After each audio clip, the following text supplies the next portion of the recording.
ಕುಲಶಾಸ್ತ್ರ ಅಧ್ಯಯನದಲ್ಲಿ ನಮ್ಮ ಸಮಾಜಕ್ಕೆ ಮಾರಕವಾದ ವರದಿಯನ್ನು ಮೈಸೂರು ಯೂನಿವರ್ಸಿಟಿ ಸರ್ಕಾರಕ್ಕೆ ಸಲ್ಲಿಸಿದೆ.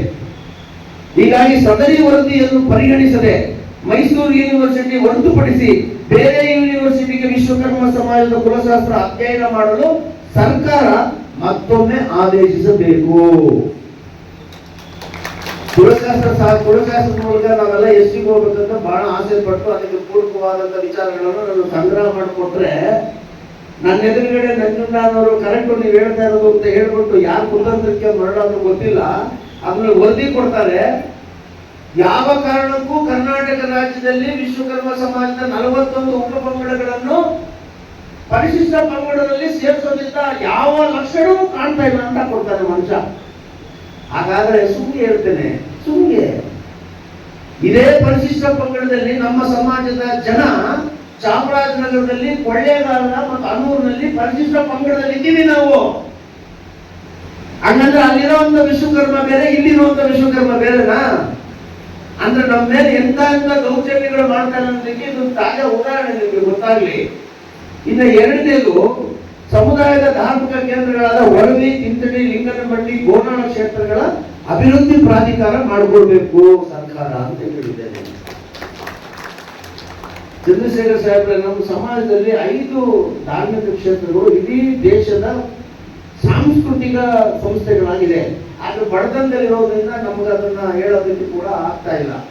ಇದರಲ್ಲಿ ಸಿರಿಸಂಗಿ ಕಾಳಿಕಾದೇವಿ, ತಿಂತಡಿ ಮೌನೇಶ್ವರ, ಚಿಕ್ಕಲ್ಲೂರು ಸಿದ್ದಪ್ಪಾಜಿ ಮತ್ತೆ ವೀರಬ್ರಹ್ಮೇಂದ್ರ ಸ್ವಾಮಿ, ಈ 5 ಕ್ಷೇತ್ರಗಳು ನಮ್ಮ ಸಮಾಜದ ಆಸ್ತಿ. ಅದೇನೋ ಬಹಳ ಹೋರಾಟ ಮಾಡಿದ್ದಕ್ಕೆ ಕೊನೆಗೆ ಕರ್ನಾಟಕ ಕಾಂಗ್ರೆಸ್ ಸರ್ಕಾರನೇ ಅದೇನೋ ಗೊತ್ತಿಲ್ಲ ಚಿಕ್ಕಲ್ಲೂರು ಪ್ರಾಧಿಕಾರ ಅಭಿವೃದ್ಧಿ ಮಾಡ್ತು. ಆದ್ರೆ ನನ್ನ ಮನಸ್ಸಲ್ಲಿ ಏನ್ ಹೇಳ್ತಾ ಇದೆ ಅದನ್ನೇ ಹೇಳ್ತಾ ಇದ್ದೀನಿ.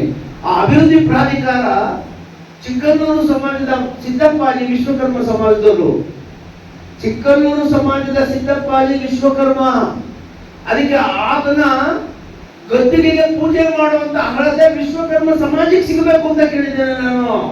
ನಮ್ಮ ಸಮಾಜದವರು ಪೂಜೆ ಮಾಡ್ಬೇಕದನ್ನ. ಆ ಅಭಿವೃದ್ಧಿ ಪ್ರಾಧಿಕಾರಕ್ಕೆ ನಮ್ಮ ಸಮಾಜದಲ್ಲಿರ್ತಕ್ಕಂಥ ಒಬ್ಬರನ್ನ ಅಧ್ಯಕ್ಷರನ್ನಾಗಿ ಮಾಡಬೇಕು ಅಂತ ಕೇಳಿದ್ದೇನೆ. ಇದರ ಮುಂದೆದು ವಿಶ್ವಕರ್ಮ ಸಮಾಜದ ಸಿರ್ಸಂಗಿ ಕ್ಷೇತ್ರವನ್ನು ಕೂಡ ಅಭಿವೃದ್ಧಿ ಪ್ರಾಧಿಕಾರದ ವ್ಯಾಪ್ತಿಗೆ ಒಳಪಡಿಸಬೇಕು ಅಂತ ಕೇಳಿದ್ದೇನೆ. ಇನ್ನು ಕೊನೆಯದು ಸ್ಥಳೀಯ ಸಂಸ್ಥೆ ಚುನಾವಣೆ ನಡೀತಾ ಇದೆ. ಈಗ ನಡೆಯುತ್ತೆ ಚುನಾವಣೆ. 369 ಕಾರ್ಪೊರೇಟರ್ಗಳಾಗ್ತಾರೆ. ಅದರ ಬೀಗದ ಕೈ ಯಾರ ಹತ್ರ ಇದೆ ಅಂತ ಹೇಳಿದ್ರೆ ಈ ಮಹಾನುಭಾವನ ಹತ್ರ ಇದೆ, ಇವ್ರ ಹತ್ರ ಇದೆ.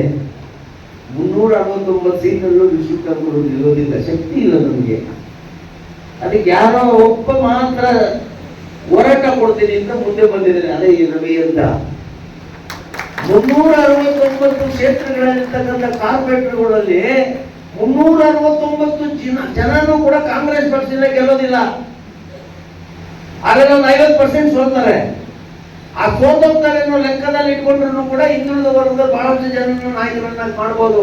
ಆದ್ರೆ ಈತ ಹೋರಾಟ ಮಾಡ್ತಾ ಇರೋದು ಒಂದೇ ಒಂದು ಕ್ಷೇತ್ರ. ಆ ಕ್ಷೇತ್ರಕ್ಕೆ ಅವರಿಗೆ ಕಾರ್ಪೊರೇಟರ್ ಆಗುವಂತ ಅವಕಾಶವನ್ನ ಸನ್ಮಾನ್ಯ ಚಂದ್ರಶೇಖರ್ ಅವರು ದಯಮಾಡಿ ಅನುಸರಿಸುವಾಗ ಮಾಡಬೇಕು ಅಂತ ಕೇಳಿದ್ದೇನೆ ನಾನು. ಈಗ ವಿಶ್ವಕರ್ಮ ಅಭಿವೃದ್ಧಿ ನಿಗಮ ಬಹಳ ಹೋರಾಟ ಮಾಡಿ ನಾನು ತಂದಿದ್ದೇನೆ. ನಾನು ಬಹಳ ಹೋರಾಟ 12 ವರ್ಷಗಳ ಕಾಲ ಬೀದಿನಲ್ಲಿ ಮಾಡಿಕೊಂಡು ಪಾದಯಾತ್ರೆ ಮಾಡಿ ದೇವರಾಜ ಅರಸವರ ಅಭಿವೃದ್ಧಿ ನಿಗಮದಲ್ಲಿ ಇದ್ದಂತ ಆ ವಿಶ್ವಕರ್ಮ ಸಮಾಜವನ್ನ ಈಚೆ ತರಬೇಕು ಅಂದ್ರೆ ಬಹಳ ಕಷ್ಟಪಟ್ಟಿದ್ದೀನಿ ನಾನು. ಅಷ್ಟೇ ಕಷ್ಟಪಟ್ಟಿಲ್ಲ. ಅದನ್ನ ತರಬೇಕಾದ್ರೆ ಸೋನಿಯಾ ಗಾಂಧಿ ಅವರ ಹತ್ರ ಹೋಗ್ಬಿಟ್ಟು ಚುನಾವಣಾ ಪ್ರಣಾಳಿಕೆಯಲ್ಲಿ ಅದನ್ನ ಹಾಕಿಸಿ ಕಾಂಗ್ರೆಸ್ ಪಕ್ಷ ಅಧಿಕಾರಕ್ಕೆ ಬಂದ ನಂತರ ವಿಶ್ವಕರ್ಮ ಅಭಿವೃದ್ಧಿ ನಿಗಮನ ಕಾಂಗ್ರೆಸ್ ಇಂದ ಮಾಡಿಸಿದ್ದೆ ನಾನು. ಅದಕ್ಕೆ ಯಾರ್ಯಾರನ್ನೂ ಅಧ್ಯಕ್ಷರು ಮಾಡ್ತಾರೆ ಅದನ್ನ ನಾನು ಹೇಳೋಲ್ಲ. ಆದ್ರೆ ಆ ವಿಶ್ವಕರ್ಮ ಅಭಿವೃದ್ಧಿ ನಿಗಮಕ್ಕೆ ಹೆಚ್ಚಿನ ಅನುದಾನ ಸಿಗಬೇಕು ತಗೊಂಡು ತುಂಬದಿಂದ ಇದನ್ನು ಅನುಷ್ಠಾನ ಪಡಿಸಬೇಕು ಅಂತ ಮನವಿಯನ್ನು ಮಾಡ್ತೇವೆ.